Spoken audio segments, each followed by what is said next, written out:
प्रत्याशी हैं उनकी बड़ी बड़ी होर्डिंग पर तस्वीर गायब है। जनता जब 10 साल का दिल्ली का आकलन करेगी और 7 साल उत्तर प्रदेश सरकार का आकलन करेगी तो वो सब चेहरे गायब हो जाएंगे।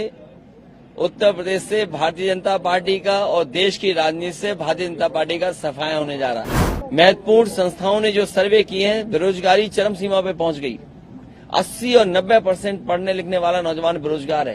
ये आरक्षण नहीं देना चाहते, इसलिए नौकरी के जानबूझ करके पेपर लीक करा रहे हैं और अग्निवीर जैसी व्यवस्था को कभी समाजवादी लोग स्वीकार नहीं कर सकते। कहने को तो इन्होंने भारत रत्न दिया है किसानों को, जिनके लिए जीवन भर चौधरी चरण सिंह जी ने संघर्ष किया और स्वामीनाथन जी कमीशन ने जो रिपोर्ट बनाई जिससे किसानों को लाभ मिलता।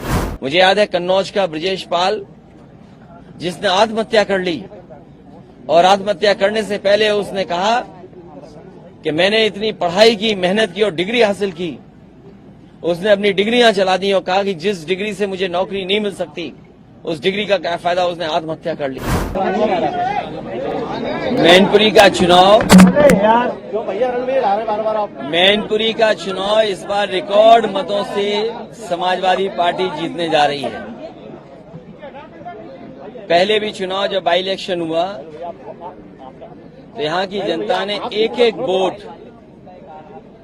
नेताजी को याद कर करके समाजवादी पार्टी के पक्ष में डाला और उसका परिणाम हुआ कि मैनपुरी की बहुत बड़ी जीत हुई है। इस बार भी जनता रिकॉर्ड मतों से समाजवादी पार्टी को जिताने जा रही है। दूसरे दल जो सामने हैं उनके पास दिखाने और बताने को कोई काम नहीं है।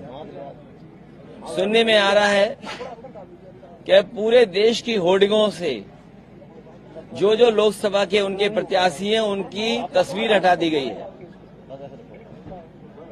जितने भी लोकसभा के प्रत्याशी हैं उनकी बड़ी बड़ी होर्डिंग पर तस्वीर गायब है।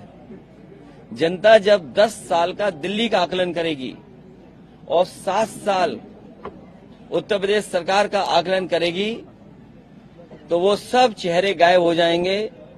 उत्तर प्रदेश से भारतीय जनता पार्टी का और देश की राजनीति से भारतीय जनता पार्टी का सफाया होने जा रहा है। महंगाई चरम सीमा पर इन्होंने पहुंचा दी। महंगाई इसलिए भी है कि कुछ लोगों को ये मुनाफा ज्यादा कमाने दे रहे हैं। मुनाफा कमाने से और जिस तरीके से भ्रष्टाचार हुआ है इलेक्टोरल बॉन्ड में, क्या कोई सोच सकता है कि इलेक्टोरल बॉन्ड के बहाने ईडी, सीबीआई, इनकम टैक्स को आगे कर करके चंदा वसूला गया हो? 1000 करोड़, 600 करोड़, 400 करोड़। ये बीजेपी के लोग बहुत प्रचार कर रहे थे वैक्सीन का। सुनने में आ रहा है वैक्सीन वाले से भी इन्होंने चंदा वसूल लिया। सोचिए आप, तो जहां इलेक्टोरल बॉन्ड से चंदा वसूला है उसकी वजह से भ्रष्टाचार और महंगाई बढ़ी है।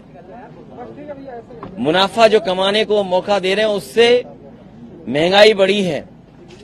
और इधर खबरें आ रही हैं और जो सरकारी आंकड़े बता रहे हैं और जो जगह जगह सर्वे हुए हैं, महत्वपूर्ण संस्थाओं ने जो सर्वे किए हैं, बेरोजगारी चरम सीमा पे पहुंच गई। 80 और 90% पढ़ने लिखने वाला नौजवान बेरोजगार है। मुझे याद है कन्नौज का ब्रजेश पाल, जिसने आत्महत्या कर ली और आत्महत्या करने से पहले उसने कहा कि मैंने इतनी पढ़ाई की, मेहनत की और डिग्री हासिल की। उसने अपनी डिग्रियां चला दी और कहा कि जिस डिग्री से मुझे नौकरी नहीं मिल सकती उस डिग्री का क्या फायदा, उसने आत्महत्या कर ली। जो लोग विश्व गुरु बनाना चाहते हैं उनकी सरकारों में किसानों ने 1 लाख आत्महत्या की है। दिल्ली की सरकार जब से आई है 2014 से और अभी तक का अगर आप आंकड़ा देखेंगे एनसीआरबी का, 1 लाख किसानों ने आत्महत्या की। ये वही लोग हैं जो किसानों के लिए काले कानून ला रहे थे। अंतर्गतवा इन्हें कानून वापस लेने पड़े। हजारों किसान उसमें शहीद हो गए।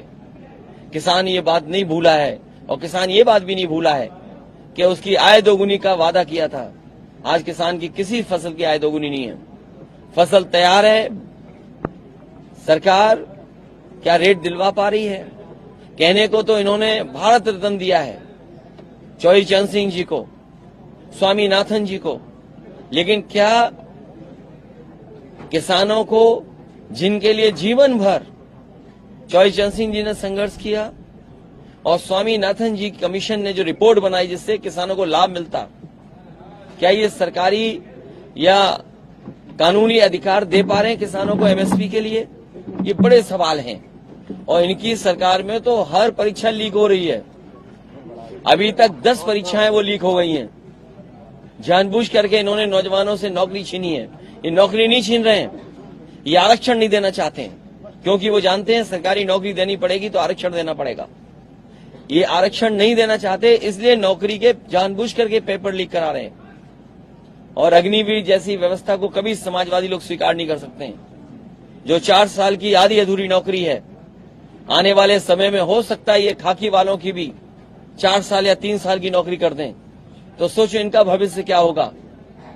इसलिए सोच रहे हैं नौजवान और भारतीय जनता पार्टी का सफाया करने जा रहे हैं।